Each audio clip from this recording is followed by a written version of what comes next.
నిన్ను కాపాడటం కోసం నా కూతురు అబద్ధంతో మొదలుపెట్టి అబద్ధాల మీద అబద్ధాలు చెప్పి చివరికి తన ఇంట్లో వాళ్ళు తననే అనుమానించే పరిస్థితికి తీసుకొచ్చావు కదమ్మా. అది కేవలం మీకోసం.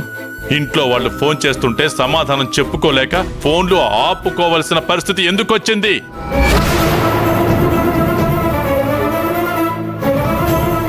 నీ గురించి ఇన్ని అబద్ధాలాడిన తన గురించి ఏమీ ఆలోచించకుండా తల వంచి ప్రశాంతంగా తాళి కట్టించుకుంటున్నావు. చాలా గొప్పదనమమ్మా.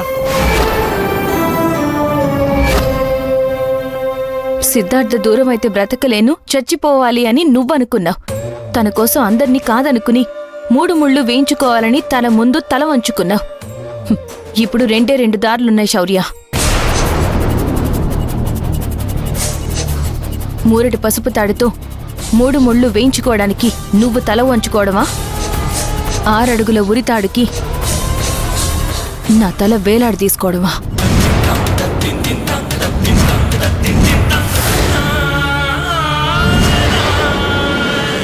ఆ రోజు మీ ఇద్దరు ఎక్కడ దూరం అవుతారో అన్న భయంతో నువ్వు చనిపోవాలనుకున్నావు. మీ పెళ్లి జరిగిన మరుక్షణం నా వాళ్ల ముందు నేను తల దించుకోలేను కాబట్టి నాకు చావు తప్ప వేరే మార్గం లేదు. ఆలోచించుకో.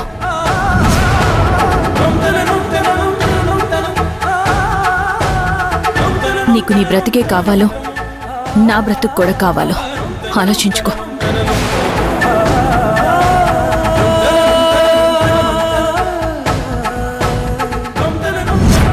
కలిసి ఉంటే కలదు సుఖమని నమ్మే ఫ్యామిలీ నుండి కోడల్ని తెచ్చుకుంటే మా పరువు నిలబెడుతుంది, మా వంశ గౌరవం పెరుగుతుంది అనుకున్నాను. మీ చెల్లెలు మా పరువుని నాశనం చేసేసి మా పరువుని గంగలో ముంచేసింది.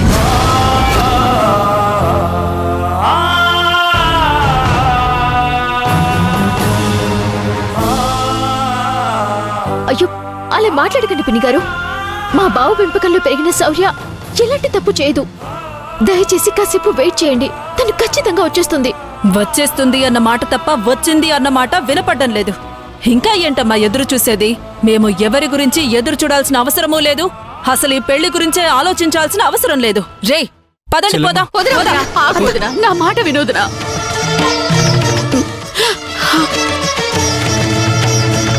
అత్తయ్య, దయచేసి అర్థం చేసుకోండి. ఒక ఆడపిల్ల జీవితం నాశనం చేయొద్దు.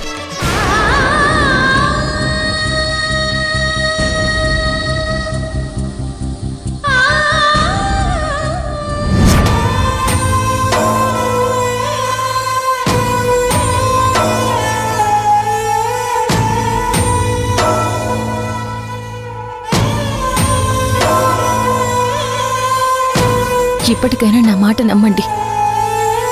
నేను మిమ్మల్ని విడదీయాలి అనుకుంటే నేను మిమ్మల్ని కలపడానికి వచ్చేదాన్నే కాదు.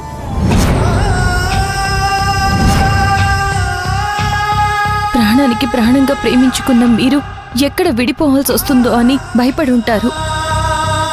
అది నేను అర్థం చేసుకోగలను. శౌర్య, ఇప్పుడు జరిగిపోయిన దాని గురించి మాట్లాడుకుని ప్రయోజనం లేదు. ఇప్పుడు మన ఇంట్లో నిశ్చితార్థానికి వచ్చిన బంధువులు, స్నేహితులు, మన ఇంట్లో వాళ్ళందరూ ఎదురు చూస్తూ ఉంటారు. నాతో పాటు వచ్చి నువ్వు ఆ నిశ్చితార్థం చేసుకోవడం వల్ల నీకొచ్చే నష్టమేమీ లేదు.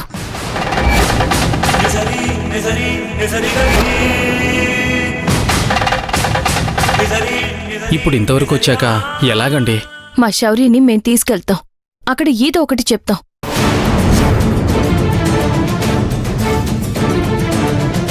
నువ్వు మీ ఇంటికి వెళ్ళిపో. అమ్మా, పెళ్లి చేసుకోవడానికి వెళ్ళాను, కానీ మీరు లేకుండా ఆ పెళ్లి చేసుకోవాలనిపించలేదు, అందుకే తిరిగి వచ్చాను అని ఏదో ఒకటి చెప్పు. ఎంత కోపంలో ఉన్నా మా గురించి ఆలోచించాడు, అది చాలు అని మీ వాళ్ళు సంతోషపడతారు. నిదానంగా 2 కుటుంబాల్ని ఒప్పించి మీ ఇద్దరి పెళ్లి ఇలా చాటుగా కాదు, పెద్ద కళ్యాణ మండపంలో ఘనంగా జరిగే ఏర్పాట్లు నేను చేస్తాను. నా మాట నమ్మండి.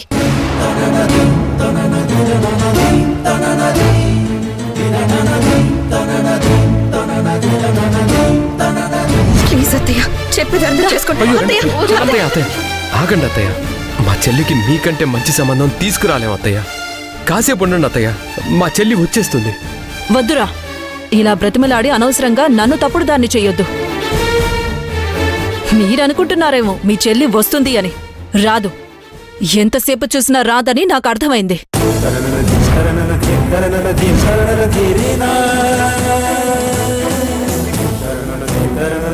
వచ్చేది అయితే అసలు వెళ్లేదే కాదు. ఇంకా ఎందుకు మమ్మల్ని నమ్మించాలని చూస్తున్నారు?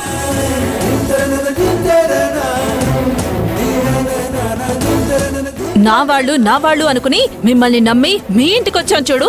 నాది బుద్ధి తక్కువ. మీకు మీ సంబంధానికి పెద్ద దండం. రేయ్, పద. అత్తయ్య, మాట వినండి. అత్తయ్య, ఆగు బాబు. అత్తయ్య. అయ్యో,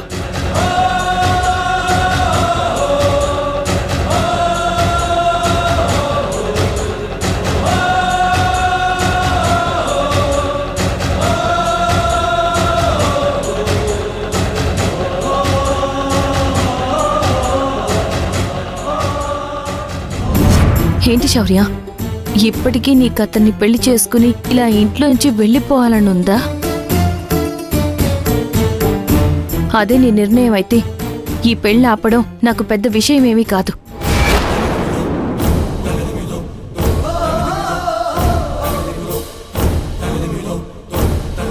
మీకోసం మేమింత దూరం వెతుక్కుంటూ రావాల్సిన అవసరం కూడా లేదు. ఒక్క ఫోన్ కాల్, అటు మీ ఇంటికి గాని ఇటు మా ఇంటికి గాని ఒక్క ఫోన్ కాల్ చేస్తే నిమిషాల్లో మీ పెళ్లి ఆగిపోతుంది.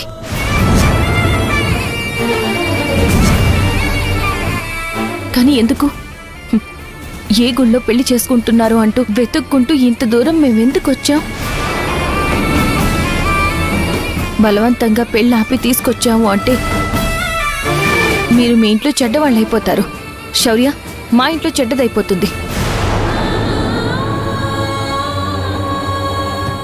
ఏమీ జరగనట్టుగా ఎవరింటికి వాళ్ళు వెళ్ళిపోతే ఏ గొడవ ఉండదు. ప్రేమించుకున్నారు, పెళ్లి చేసుకోవాలనుకున్నారు, దాన్ని మేమేమీ తప్పు పట్టడం లేదు. కానీ కుటుంబాల్ని ఒప్పించి పెళ్లి చేసుకోవడంలో ఉండే ఆనందం ఇలా పారిపోయి వచ్చి చేసుకోవడంలో ఉండదు. పెళ్లి చేసుకున్న తర్వాత వాళ్లే దగ్గరికి తీసుకుంటారులే అని మీలాగే చాలా మంది అనుకుంటారు. మా పెంపకం ఇంత తప్పు చేసిందా? మా గురించి ఆలోచించకుండా వాళ్ళ నిర్ణయం వాళ్ళు తీసుకున్నారా? ఇదా ఇన్నాళ్ల నుంచి మేము చూపించిన ప్రేమకు వాళ్ళిచ్చే ప్రతిఫలం అని మీ తల్లిదండ్రులు బాధపడరా? వాళ్ళ మీద ప్రేమను చంపుకుని మీరిద్దరూ పెళ్లి చేసుకోవాలి అనుకుంటున్నట్లు మీ మీద ప్రేమ చంపుకోవడం వాళ్ళకెంతసేపు చెప్పండి? ఆలోచించండి. ఇంత చెప్పినా పెళ్లి చేసుకుని పెద్దవాళ్ల దృష్టిలో దోషులుగా మిగిలిపోతారా? లేకపోతే కుటుంబానికి మీ కన్న వాళ్ళకి గౌరవం ఇచ్చి పీటల మీద పెళ్లి ఆపుకుని వాళ్ళ దృష్టిలో మంచివాళ్లుగా మిగిలిపోతారా? మీ ఇష్టం.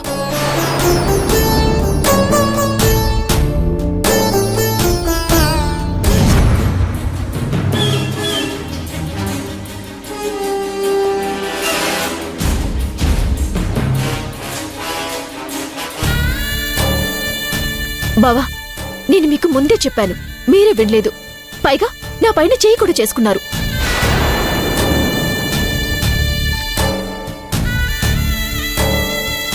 దానికి కూడా నాకు బాధ లేదు బావా. అది మీ చెల్లెలపైన మీకున్న ప్రేమ.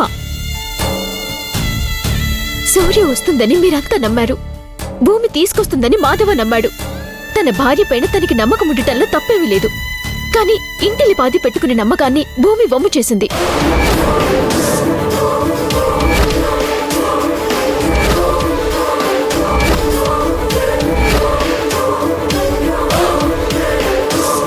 అక్కడ భూమేమో శౌర్యని తీసుకెళ్లి వేరే అబ్బాయితో గుళ్ళో పెళ్లి చేయబోతుంది.